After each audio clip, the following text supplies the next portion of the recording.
Welcome to the Mind. What do we really mean by genius? Matters. Gifted brains are different. Podcast.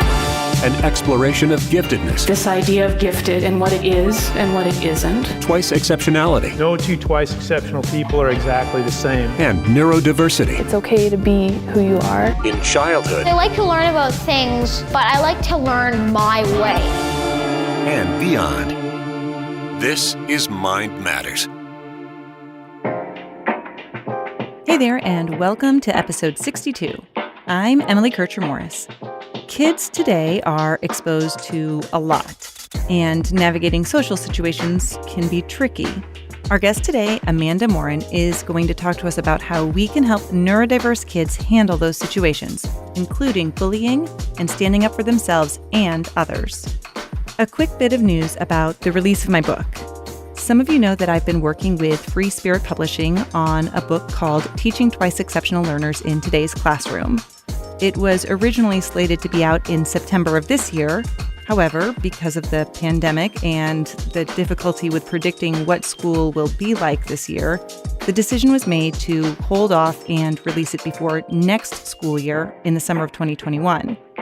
But for now, everything else stays the same with the podcast. We'll keep sharing ideas and having great guests, and I will keep you posted about the book as it gets closer. Up next. I'm Amanda Morin. I'm the author of the new book, What is Empathy? A Bullying Storybook for Kids. I'm also an advisor and expert in family advocacy and education for Understood.org. Stay with us. Hi, it's Dave Morris, Mind Matters executive producer.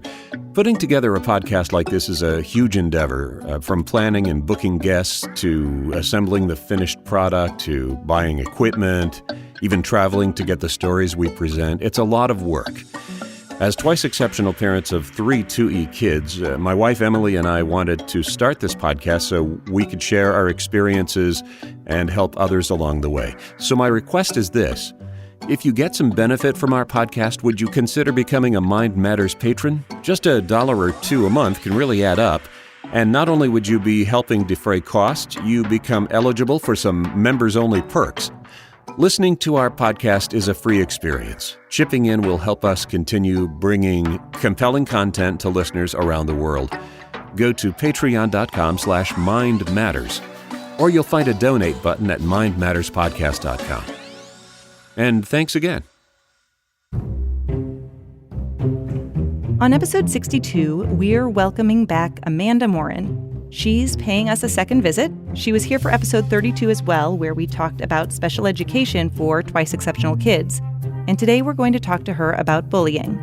Her new book is called What is Empathy? A Bullying Storybook for Kids. Amanda Morin, welcome back. Thank you so much for talking to me today. So tell me about what inspired you to write this book. It's actually an interesting story. The publisher came to me saying that they had read a lot of things that I had written about empathy and how it's about perspective taking. And we really think there's a need in the community to teach kids about empathy. Do you think you can write a kid's book? I didn't think I could write a kid's book, but I said, yes, I could write a kid's book. And then I sat down and started trying how to do that. And once I started writing, it was very clear to me that what I wanted to do was really write a story that kids could relate to and not a story that would sort of bonk them over the head with the lesson of empathy. And I had a lot of fun writing it. So when I started writing, I realized the way to teach about empathy is to take kids through the journey of empathy and to make sure that the adults around them have the resources and support they need to sort of talk through that journey.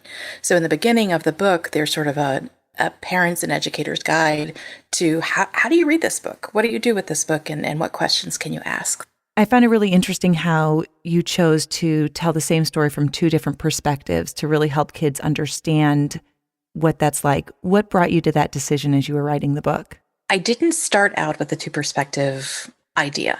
I thought I was going to tell this story through the eyes of another child who was watching it from the outside. And as I started telling that story, I realized what I was really missing was what was going on in the heads of the 2 characters who were really having trouble relating to each other.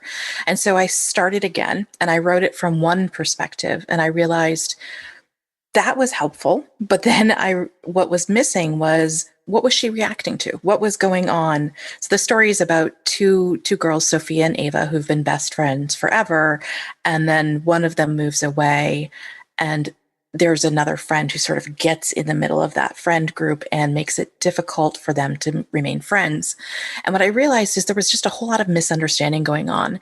And I didn't have a way to show that unless I told the story twice, through Sophia's perspective and then through Ava's perspective. I will tell you, it was really hard to figure out how to tell that story twice. I had to sort of lay it next to each other. I wrote one side of the story, and then I had to put the other side of the story together and decide sort of what's the same and what's different. And that was the part that I found really interesting, is to realize that there were some things that were exactly the same for each perspective. I think that is the complicated part about perspective taking for kids. What are some other obstacles that you notice for kids as they're learning about perspective taking? I think especially kids who are gifted, I think they have a very strong sense of justice, right? They have a very strong sense of what's right and what's wrong. And they're very emotionally attached to that. And that's not just a kid thing. Adults are also very attached to their emotions.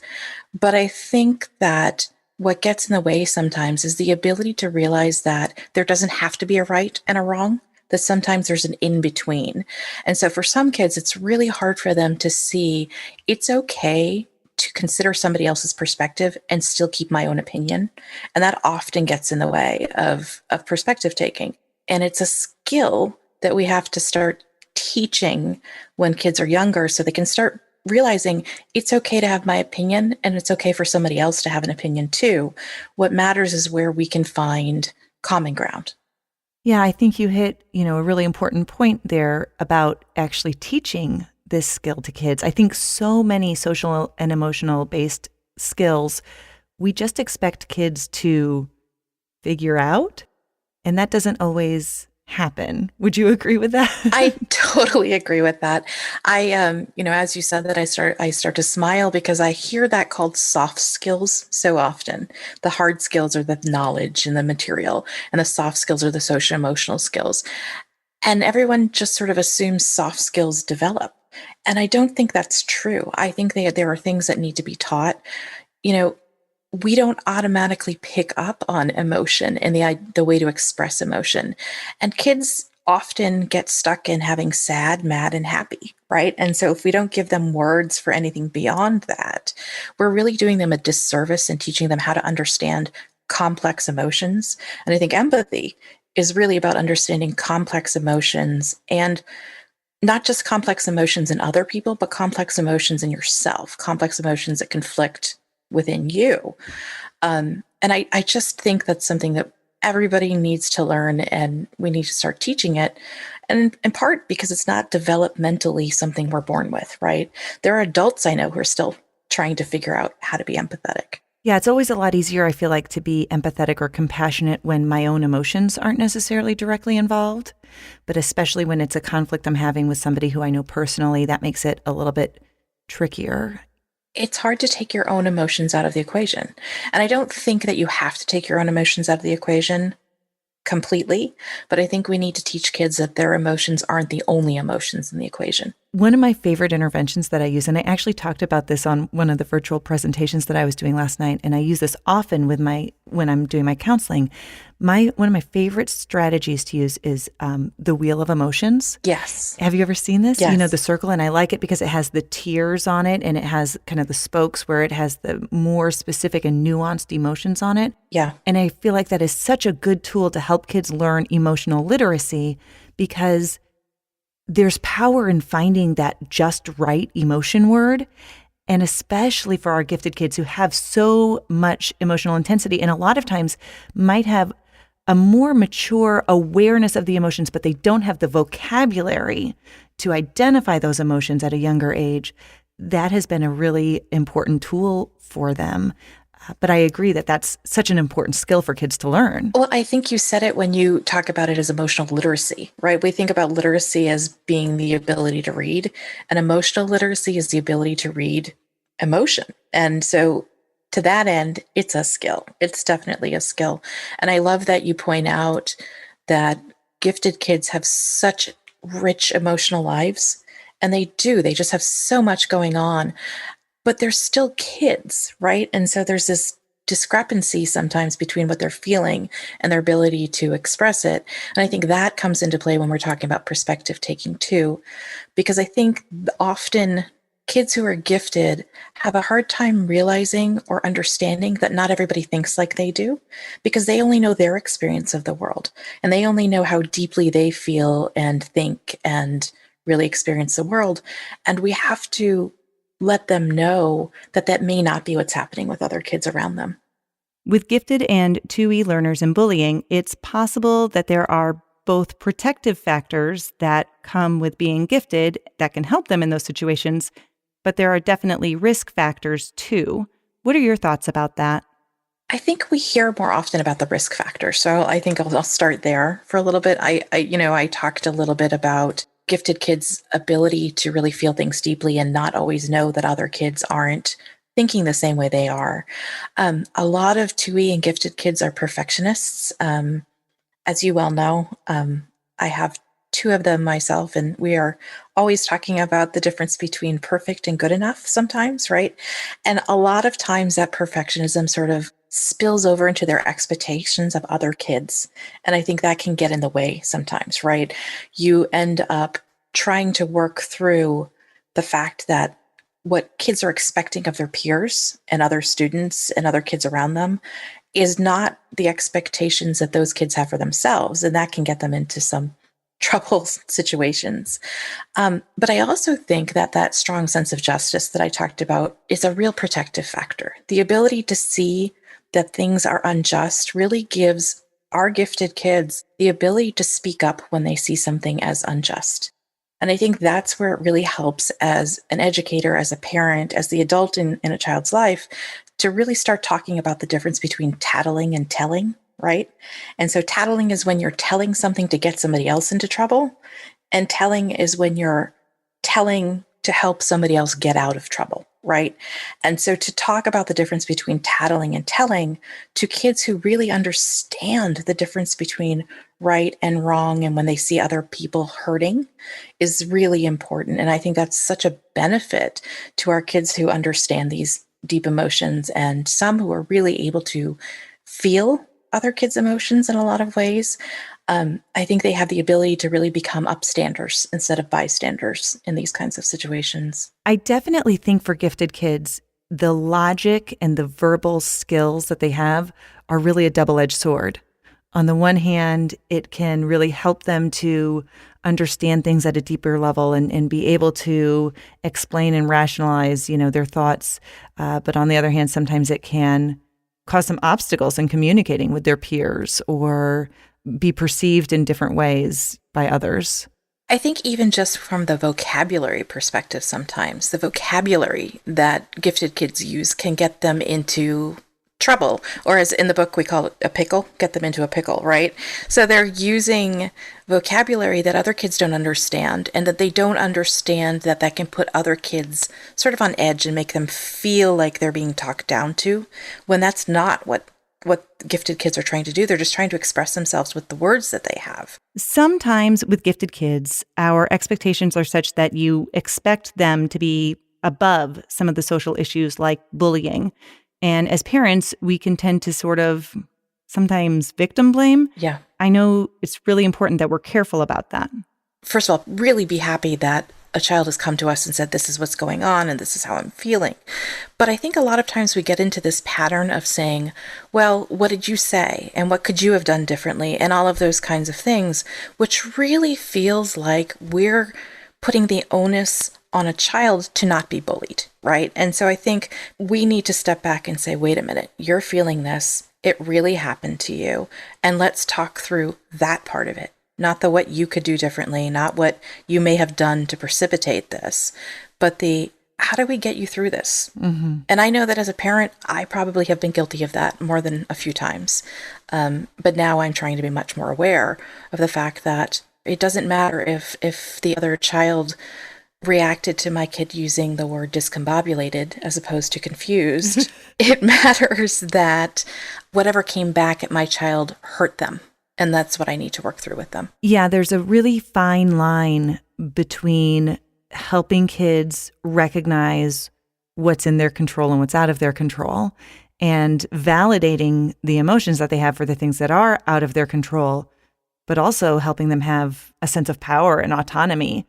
When you said within your control, I started thinking of the locus of control circles to give them that visual of what's within their control and what's not in their control means that you can start talking about what they can do about the things that are within their control. One of the things that occurs to me is I think a lot of times gifted kids, kids who have ADHD, kids who have autism, kids who are sort of different in various ways have trouble knowing the difference between things like teasing and bullying. And so that's, I think, a within our control thing, is to teach them the difference. And in that regard, to have them start looking at things like, what's the power dynamic in the relationship?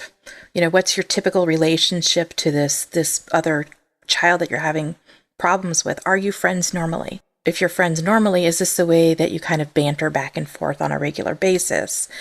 Is the intent of that other person to hurt you? Or is their intent to connect with you? And those are the things I think are within our control to start helping kids realize we're in their control, right? To be able to say, okay, wait a minute. Maybe that wasn't the insult I thought it was. Maybe they were just trying to get my attention and connect with me. But if it's somebody I've never met before and they're saying something that hurts my feelings, maybe they did mean to hurt me. I remember very clearly the first time our now 10-year-old, who has ADHD, autism, and is gifted, so just a whole lot of things going on in one amazingly small little child. The first time he was bullied, he was probably 7, and another kid slapped him across the face. And he had no understanding of the idea that somebody would do that on purpose to hurt him. And I remember so clearly saying to him, sometimes people do things to hurt other people, and him just not understanding that that was a possibility. But I needed to sort of break the bubble for him so he could see that that does happen sometimes. And, I think I went way off track there, but to me, that's sort of one of those important things that to understand whether kids have an understanding of intent, whether they know that not everything's an accident. I think sometimes that's sort of the limits of forced apologies. You have the say you're sorry kind of thing. Right. And if you're getting forced apologies, then you're often not realizing there was an intent to harm there. And the apology is just because somebody told you to do it. And it's tricky. We talked a little bit about the risk and protective factors, but especially for twice exceptional kids, that really is one of the risk factors, is because, especially for those kids, I think on the spectrum, that social communication piece is really difficult. Yeah. And if I've never thought about intentionally hurting somebody, it's hard to even wrap my head around the fact that somebody else would do that. And on the one hand, you love that innocence. Right. But that's just not how the world works, unfortunately. Right. And I think that there's a line between protecting kids from the real world and teaching them what they need to know to be savvy in it, right? I think we don't need kids to know all of the difficult things that go on in an adult world, but we do need to teach them enough to be able to understand the part of the world they're in right now. And that changes as they get older. It's different at 7 than it is at 17 for sure. And then even more different when you're 27. But I think as we start teaching those skills and start talking about perspective taking and what's happening in your life, we need to start being a little, I guess, honest in ways that hurt us as parents to do and hurt us as educators to be the person who says, this was on purpose. This wasn't an accident. My instinct is always to protect my kids, but in not telling them the truth, I don't think I'm protecting them. I think I'm probably making life a little more difficult for them sometimes. Right. Let's bring this into just the bigger picture and talking about why this book, while it's a children's book, is really an important lesson, I think, for all of us right now. and just talking about how important empathy is and being aware of bullying with everything that's going on right now in our country. Can you speak a little to that? We are living in really extraordinary times with a lot of different factors all thrown together at once. Right now, as I'm talking to you, we're in the midst of a pandemic. We're in the midst of a really important movement around Black Lives Matter. We're coming up on an election where people have very strong opinions. And there's a lot of difficult things for people to be working through, especially kids who have been socially distancing from friends, right? So they haven't had the opportunity to be in the mix and really have these conversations. And one of the things that I think is really important around perspective taking is giving kids the understanding that we're all in the same situation, but how we're dealing with that situation is different. You know, we in our home are lucky enough to be far, you know, my office is in New York City, the office I work in, but I live in Maine, and we're fortunate enough to be in a position where we can go outside and be in our backyard and not have to be around people. My children have friends who don't have that opportunity, right? So for them, their experience is very different. I think we need to give kids the way to start looking at the fact that there are going to be differences in how we talk about things. There are going to be differences in how we experience life. And that there are also things that are really similar about everybody. You know, everybody has emotions. Everybody has a reaction to what's going on around them. Everybody has something they want to say and something that's important to them. And that's really, to me, sort of the crux of compassion, realizing that everybody has things that are important to them and everybody matters. No matter what your position is and my position is or where you are, you matter. And I think we need to start teaching kids that everybody matters, and starting to have civil discourse is a way to learn how we are more similar than we are different. That said, I also think we need to give kids the power to stand up to things that they really feel strongly harm themselves or other people, right? So I think you don't have to listen to a difference of opinion that is really racist and harming you. You don't have to listen to something that is going to be damaging to another person in your life. I think it's okay to tell kids, I'm not comfortable with this and I want to walk away from this conversation. But even that is showing some empathy. It's showing, I hear you, I don't agree with you, and I'm choosing not to continue this conversation. It's okay to set those boundaries. Yeah, absolutely. And I think adults are learning how to do that right now, more than ever. And I think that this is a time where we can start talking about emotions in ways that we haven't before, in part because we're around our kids more, right? They're right here. And it's a continuous conversation. It's not just one time. And so you have the opportunity to talk about it a little bit and, have a couple of days where you're not talking about it and then come back to it. And I think that's the key for me, is to make sure that we're always giving the opportunity to continue the dialogue. And a lot of times with kids, you have to, especially gifted kids, you have to follow their lead. When they're done talking, they're done talking. But they're probably going to come back to it, and probably at the most inopportune time, right? They're probably going to come back to it at the most inopportune time when you're in your pajamas and you're ready to go to bed. But that's our job as parents, I suppose, is to be able to be available when they're ready to talk to. Amanda Morin, author of What is Empathy? A Bullying Storybook for Kids. Thank you so much for being with us today. Thank you so much for talking to me today. It's been a pleasure.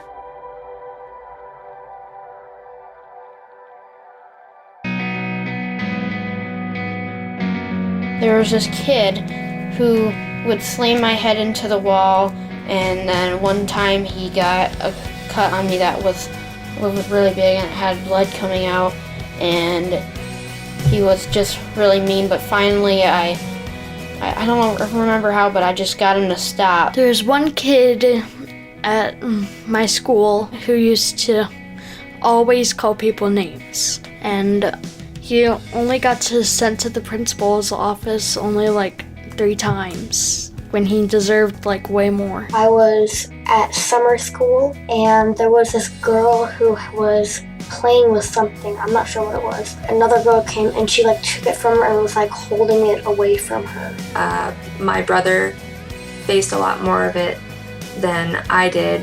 I know that there were times in middle school where people would just bother me. It was like they wanted to get a reaction out of you. In elementary school, my class actually kind of went down in history as being one of the worst classes with bullying. So I was bullied for being gifted as well as pretty much everything else. Never be afraid to go seek out help from adults, from your parents, from your friends, because it's not something that you should have to deal with by yourself. Being on the receiving end of that bullying, I think, was both a blessing and a curse, because I think most of us tend to be pretty sensitive people and very, very prone to overthinking. The main thing to focus on is that it is a very temporary problem. I mean, bullying is bad and there's no real overreaction to it, but to take it so much further into yourself than other kids might. And just say it's not the end of the world. I just wish we could all pick each other up instead of tearing each other down. Life's already hard enough.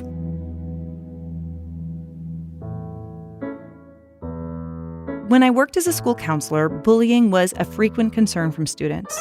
Most often, the situations weren't really bullying, so we did a lot of education about what bullying actually is. Many situations were a disagreement or a misunderstanding or possibly a rude comment. There were times that bullying was occurring. We want to watch for our most vulnerable students. Our neurodiverse kiddos can definitely be at risk for being bullied. There's also the flip side, the possibility that they are the student engaging in the bullying behavior. I prefer to describe the action as bullying behavior instead of labeling the child a bully. But let's think about it. If a kid struggles to read social cues, they may think they're teasing when another student thinks they're bullying. And bright kids can be tempted to use their intelligence or advanced vocabulary for evil instead of good. We shouldn't buy into the stereotype of bright kids always being the nerdy kid who gets bullied, because it can definitely go both ways. These are the reasons why being proactive about teaching kids about bullying, perspective taking, and empathy is so important. We can solve it before it becomes a problem. And the bottom line is that we need our kids to be strong advocates and to speak up when they see something that's wrong. I'm Emily Kircher-Morris. I'll see you next time on Mind Matters.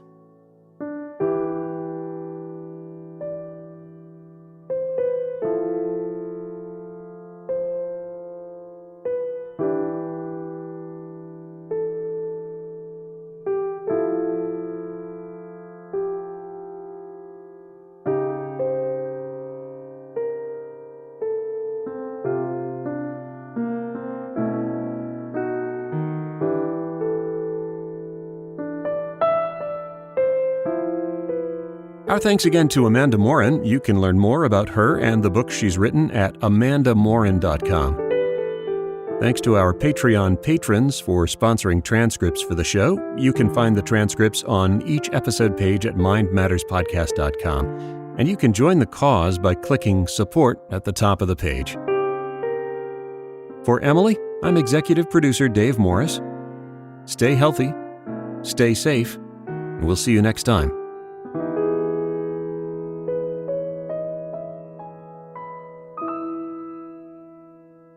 Mind Matters is a production of Morris Creative Services.